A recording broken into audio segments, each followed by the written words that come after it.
Ok.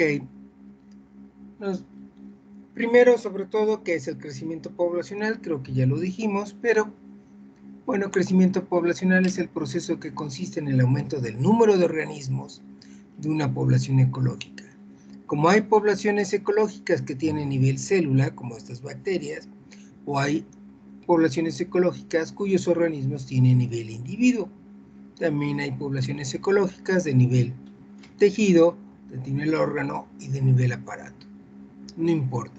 Cuando aumenta el número de organismos, está creciendo la población. Y claro, para estudiar precisamente el crecimiento de las poblaciones, usamos un gráfico que es una pirámide poblacional. ¿Qué es una pirámide poblacional? Bueno, es un histograma, como seguramente están estudiando o ya estudiaron en Mate 6, que representa la distribución de la población por grupos etarios y sexo. En un histograma se representa la distribución de variables estadísticas. En este caso, los grupos de edad, que van de 0 a 4, 5 a 9, en grupos de 5 años de tamaño, hasta 90, 94, 95, 99, precisamente en las poblaciones humanas. Del lado izquierdo está un histograma que corresponde a los grupos etarios, su porcentaje de la población, que son varones, y del otro lado, las que son mujeres. Esta es la pirámide poblacional de México en 1980. Como pueden ver, que es una pirámide de base muy ancha y tiene unos lados cóncavos. A diferencia de la pirámide de México en 2010, donde pueden notar que los últimos 3, 4 grupos etarios casi tienen las mismas dimensiones. O sea, empieza el lado de las pirámides, este lado, empieza, en vez de ser cóncavo, como se ve aquí, es claramente convexo.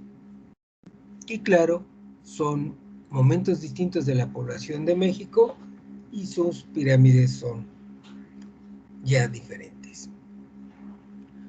Primero, ¿cómo cambia la pirámide? ¿Por qué la necesitamos interpretar? Los grupos etarios van subiendo con el paso del tiempo conforme se agregan nuevos grupos de edad. Aquí en el grupo de 0 a 4 años, los nacimientos se van añadiendo individuos aquí en la base. Y en todos los grupos etarios, en todos, hay muerte por muchas causas de algunos individuos. Entonces ocurre una disminución del porcentaje original del primer grupo etario conforme pasa el tiempo. Primero, ¿por qué en todos los grupos etarios hay muertes?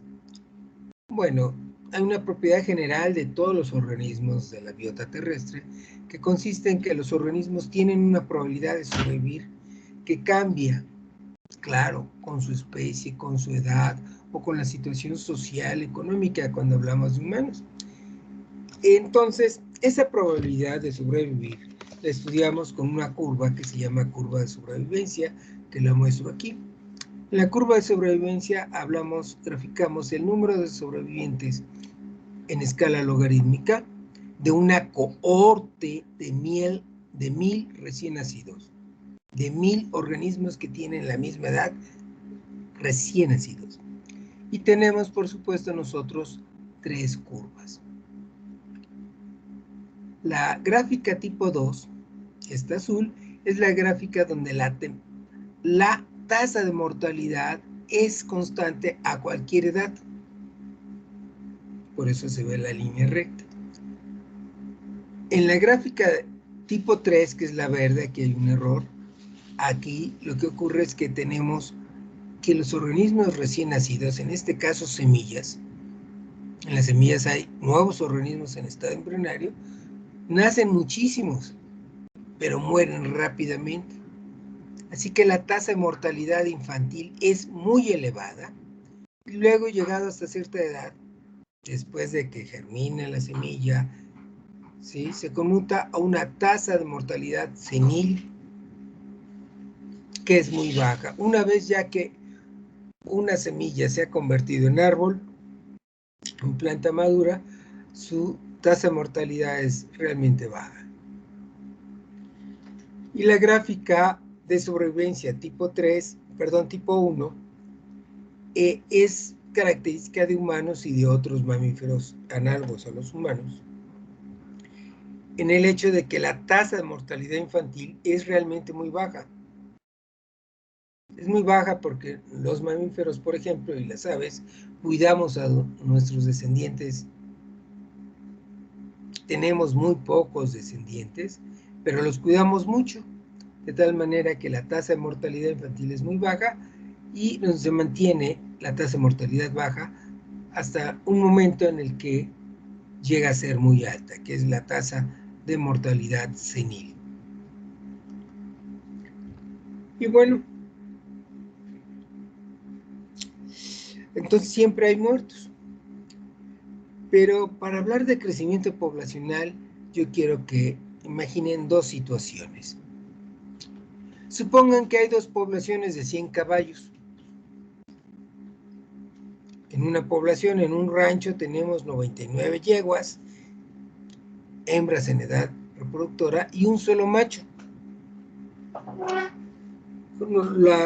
Los caballos, como los humanos, tienen normalmente un solo embrión, un solo feto en desarrollo, y al cabo de un año, pues ya nació ese feto, ese embrión. Y entonces, por ejemplo, ahí, Luis, al cabo de un año, ¿cuántos organismos habrá en esta población? Dado que inicialmente teníamos 100. Luis.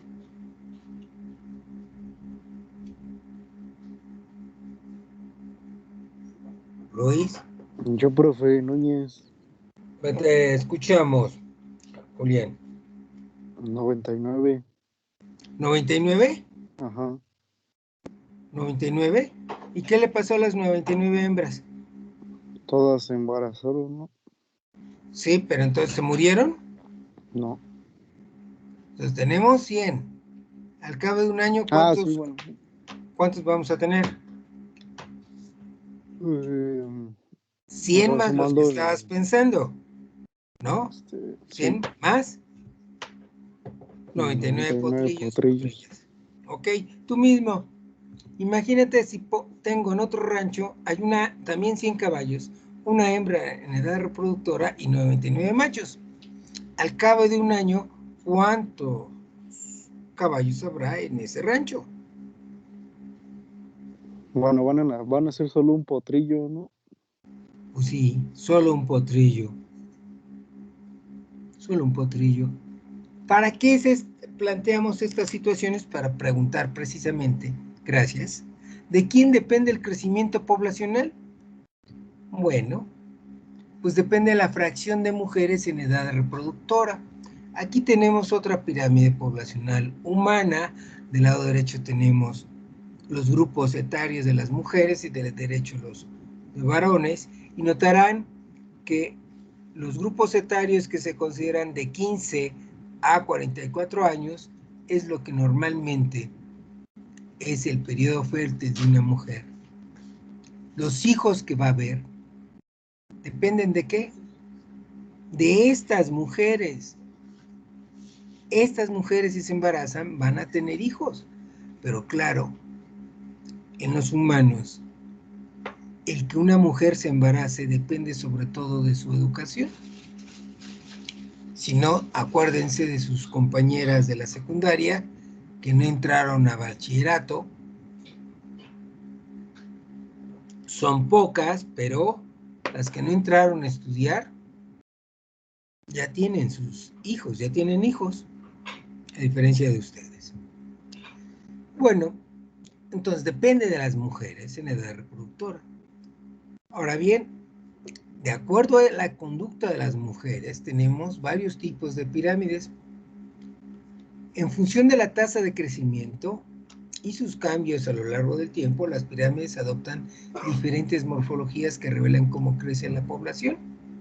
Si la tasa de crecimiento es bastante mayor a 0, tenemos las pirámides de base amplia y de lados cóncavos. Si eventualmente la población en algún momento adopta tasas de crecimiento menores a cero, entonces tenemos una pirámide regresiva como la azul del centro, que tiene esta forma de bulbo. Y si eventualmente hay un cambio de esta a esta otra, pero la tasa de crecimiento se mantiene en cero, entonces tenemos una pirámide estancada que tiene forma de campana.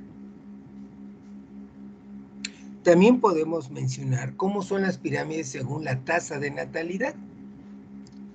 La tasa de natalidad nos dice el número de nacimientos en relación a la población.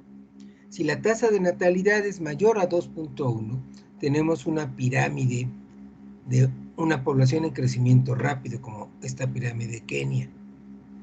Si la tasa de natalidad es igual a 2.1, es decir, nacen exactamente 2 descendientes por cada mujer, entonces lo que ocurre es que tenemos la pirámide típica de esto, es la de Estados Unidos. Los grupos no crecen fundamentalmente y se empieza a tener la imagen de un rascacielos. En cambio, si la tasa de crecimiento, de natalidad es menor de 2.1, entonces lo que tenemos es una población que en vez de crecer está disminuyendo de tamaño. Un ejemplo clásico de esto es, por ejemplo, Italia, y ven que los grupos etarios de menor edad son cada vez de menor tamaño. Ahora, con las pirámides poblacionales estudiamos cómo crecen las poblaciones, pero a lo largo del tiempo las poblaciones fundamentalmente humanas han mostrado precisamente un fenómeno demográfico que consiste en la caída de la tasa de mortalidad, seguida de la tasa de natalidad, separadas décadas después. En el interín, desde el momento en que cae la tasa de mortalidad al momento en que la tasa de natalidad se hace comparable a la de la mortalidad, en ese tiempo lo que tenemos que el tamaño poblacional crece. En esta imagen, si realmente funcionara así en todos los países, tendríamos nosotros entonces una pirámide, una curva de crecimiento, la azul, que lo vamos a ver, fíjense, esto se parece a una S. Pero en realidad, esto ha ocurrido en algunos países, pero no en todos. De tal manera que el cambio fundamental ha sido que la tasa de mortalidad y tasa de natalidad estaban balanceadas, siendo altas, y después de décadas o siglos tienen tasas de mortalidad y natalidad bajas. Eso países por países. El problema es que en la Tierra es el único lugar donde estamos nosotros. Y ahora es pertinente que hablemos de cuáles tipos de crecimiento hay. Si la transición demográfica se cumple en todo el planeta, tenemos un tipo de crecimiento. Si no se cumple, entonces tenemos otro tipo. Así que ahora es pertinente que cuáles son los tipos de crecimiento que hay.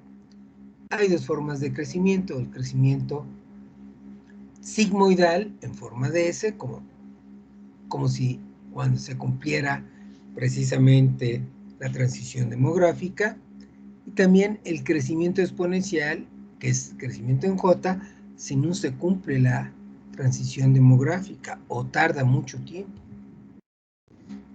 Crecimiento sigmoidal se da cuando hay factores de resistencia denso dependiente que limita a la población a un máximo. Graficamos en esta curva tamaño de la población contra el tiempo y veremos que la curva está en forma de azul, tiene forma de S. ¿Okay? En cambio, en el crecimiento exponencial, este crecimiento se da cuando no existen factores de resistencia denso dependiente, y entonces se sigue una función exponencial como estudiaron en matemáticas. Les parece una J. En la pirámide, en la función exponencial, el crecimiento es indefinido. Nada más que, como saben también en matemáticas, tiende al infinito. Y el infinito, pues, no existe en realidad en la práctica. Habiendo esos dos tipos de crecimiento, lo fundamental para que se dé uno y el otro son los factores de resistencia ambiental. ¿Y qué son estos? Pues claro, son un factor de resistencia ambiental, pues es un factor ambiental, ni modo que sea una hoja de papel. Es un factor ambiental que limita la reproducción de una población o el tamaño de la población por afectar la mortalidad. Y entonces tenemos factores denso dependientes y denso independientes.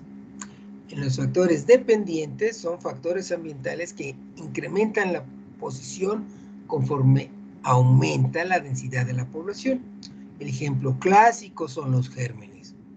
Cuanto mayor es la densidad, los seres humanos y también los animales, otros organismos, estamos más juntos y entonces es más fácil para los gérmenes extenderse y contagiar a los demás organismos, que los enferman y los llevan a la muerte y de esa manera se resisten al crecimiento de la población.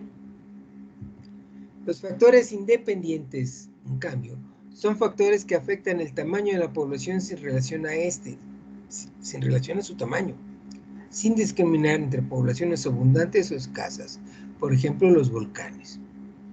Cuando un volcán hace erupción, la ceniza y la lava queman a los organismos que se encuentran a su paso, no importa si la población es abundante o escasa. ¿Cómo es el crecimiento sigmoidal? Bueno, las fases del crecimiento en S son las siguientes. Tenemos eje vertical, tamaño de la población, eje horizontal, tiempo. La primera fase de crecimiento se llama fase de crecimiento retrasado, es un crecimiento muy lento. Tarda en aumentar el tamaño de la población. Luego pasamos a una fase de crecimiento acelerado, donde cada vez aumenta con mayor velocidad la población. Pero en el crecimiento sigmoidal hay un punto de inflexión, como lo estudiaron en matemáticas en cálculo, donde hay un cambio crucial en las condiciones de crecimiento. El tamaño de la población sigue aumentando, pero en vez de ser cada vez más rápido, es cada vez más lento. Por eso se llama fase de crecimiento desacelerado. Y llegamos a la última fase, que es esta, parece una mesa, y claro, se llama fase de meseta. Noten que las flechas azules están representando una propiedad de la población que se llama potencial biótico, que es la capacidad reproductiva de un organismo, y es del mismo tamaño en todo el tiempo. Y noten también que la resistencia ambiental cambia con el tiempo si es denso dependiente. Primero casi no existe, crece, más grande, y se hacen equivalentes. La resistencia ambiental y el potencial biótico. Eso ocurre en la fase de meseta y alcanza un tamaño máximo de la población. Y ese tamaño máximo de la población lo llamamos capacidad de carga. Es decir, es la capacidad del medio de mantener infinitamente a una población. Y bueno, ¿cuáles poblaciones crecen sigmoidalmente? Las poblaciones que están integradas desde hace muchas generaciones a una comunidad ecológica, de modo que han coevolucionado con las otras poblaciones del biotopo. Y por lo mismo, se encuentran controladas por la acción homeostática de las demás poblaciones. Aquí hay varias poblaciones de líquenes, musgos y algunos otros bichos que no los vemos.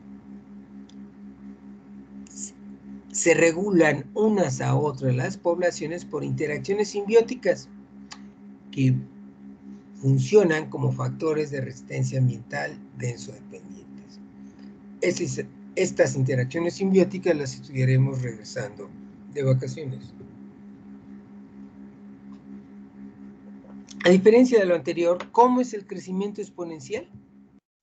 Bueno, las fases del crecimiento en J las mostramos aquí, pero el ejemplo que les pongo no es teórico, es un experimento real. No fue deseado, pero en Canadá pusieron esos animales, repoblaron una isla en Canadá donde estos renos se habían extinguido. Introdujeron 2 machos y 24 hembras en 1910. Como pueden ver, tardó un tiempo en que la población realmente creciera, tardaron varios años, y entró a una fase de crecimiento acelerado porque el potencial biótico de estos renos era el mismo y empezó a crecer. Y entonces, primero tenemos una fase de crecimiento retrasado, seguido una fase de crecimiento acelerado que se parece a una J, que es exponencial, y esto ocurre por la falta de resistencia ambiental denso dependiente. Y es que en esa isla no había depredadores de los renos. Entonces se reprodujeron. Y noten que la capacidad de carga inicial era poco más de 1000, pero ya para poco antes de los 40, de 1140, ya había casi duplicado la capacidad de carga de la isla. Había casi 2000 renos que comían los líquenes y las plantas que están allí, y se las acabaron. Y claro, pasamos que la población cayó, hubo un colapso poblacional. Esa tercera fase se llama fase de muerte catastrófica o también fase de colapso poblacional, caracterizado porque no solo se mueren los organismos y sobreviven muy pocos, sino que también se destruye la capacidad de carga del medio. Y bueno, ¿cuáles poblaciones crecen exponencialmente? Algunas poblaciones tienen patrones de crecimiento explosivo y se les conoce como plagas. Suele ocurrir con ellas. También pasa con las especies invasoras, cuyo nicho ecológico es compatible en un entorno recién ocupado, donde allí carecen de factores de resistencia ambiental denso dependientes. En ese nuevo medio que están invadiendo es que crecen de manera exponencial. Un ejemplo clásico en la historia de esto son los sapos de los cañaverales brasileños, Rhinella marina, que se comían a los escarabajos de las plantaciones de caña en Brasil. Y de ahí los llevaron a otros lugares, por ejemplo a Santo Domingo, a las islas donde se cultivaba caña, y tuvieron un enorme éxito de control biológico. En el siglo pasado se les ocurrió, bueno, ¿y por qué no llevamos estos sapos a otros lugares donde tenemos problemas con plagas en cañaverales? Pues sí, se les ocurrió y se los llevaron a Australia.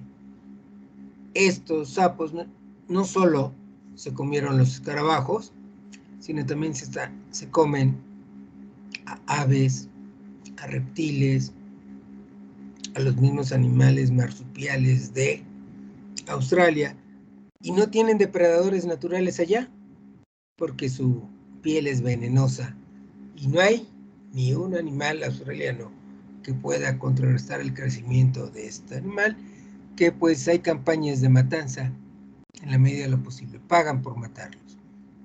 Nosotros seríamos el factor de resistencia ambiental denso dependiente, pero no somos muy buenos en ello. ¿Cómo ha crecido la población humana? Pues durante la mayor parte de la existencia de nuestra especie el crecimiento fue lentísimo, vean, hace 7,000, 6,000, 5,000, 4,000. Aquí la plaga de la peste negra, sí disminuyó la población humana, pero aquí estamos en lo último, en la actualidad. ¿Qué forma tiene la curva de crecimiento humana? Pues curva en J. Esta es la población que tenía el planeta el domingo pasado. 7,853 millones. Ahorita son 7,855 millones.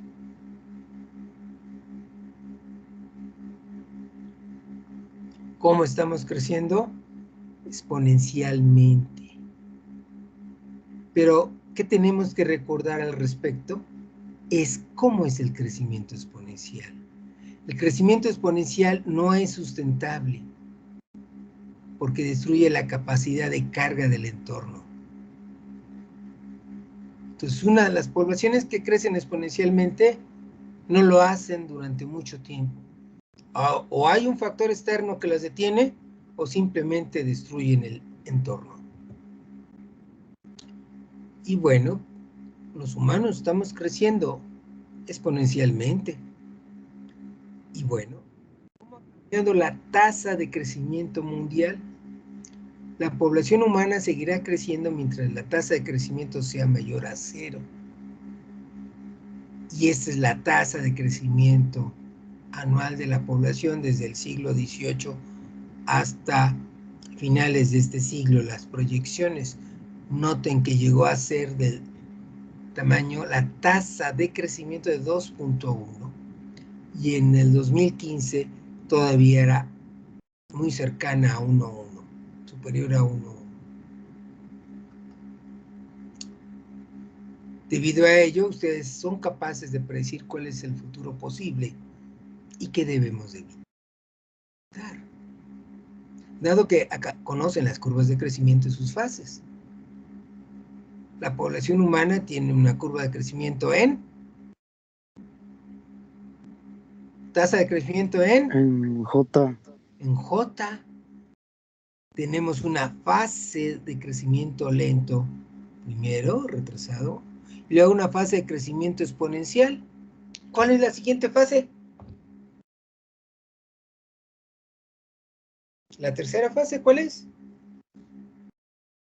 ¿No se acuerdan? ¿No tomaron nota?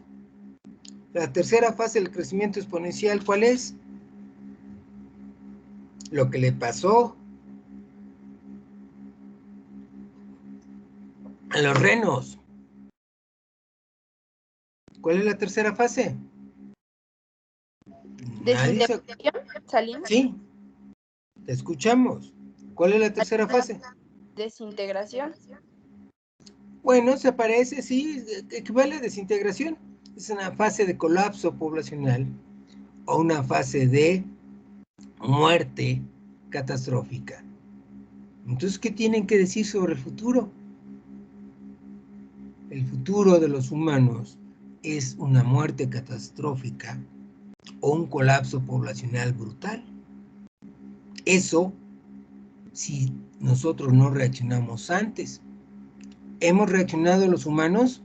Algo. Por ejemplo, en México, la población mexicana ha hecho un gran cambio. Por ejemplo, aquí tenemos la tasa de crecimiento de México y notarán que sus ancestros, hay varias generaciones, tomaron conciencia de sus ancestros, de sus progenitores, y en la década de los 71 dejaron de tener tantos hijos y bajaron la tasa de crecimiento. Una generación después hubo un cierto rebote y la generación de 1991, de los 90, volvieron a reaccionar y bajaron enormemente, prácticamente más de un 1% de la población. Y finalmente, los chicos un poco más grandes que ustedes, de 2011, también han bajado la tasa de crecimiento. Ahorita es de 1.01 en México. Eso se ha hecho y se ha hecho bien, pero mientras la tasa de crecimiento sea mayor a 0, va a seguir creciendo la población. Como veremos más adelante, mientras más seamos, más contaminamos. No podemos dejar de pedirles, yo no puedo dejar de pedirles otra cosa más que cambiar de conducta. Es urgente. Les toca a ustedes reaccionar igual que generaciones previas, pero con más énfasis. ¿Qué debemos hacer para evitar las amenazas ambientales provocadas por nosotros? Pues para empezar, pensar, reflexionar acerca de cómo vivimos. Luego, deducir cómo debemos de vivir, porque es como vivimos lo que ocasionamos al planeta. Debemos de vivir de otra manera para no ocasionarles daños a la capacidad de carga del planeta. Para que eventualmente, una vez que sepan cómo debemos de vivir, puedan actuar y enseñar a vivir sustentablemente pues, a todos los humanos que viven con ustedes.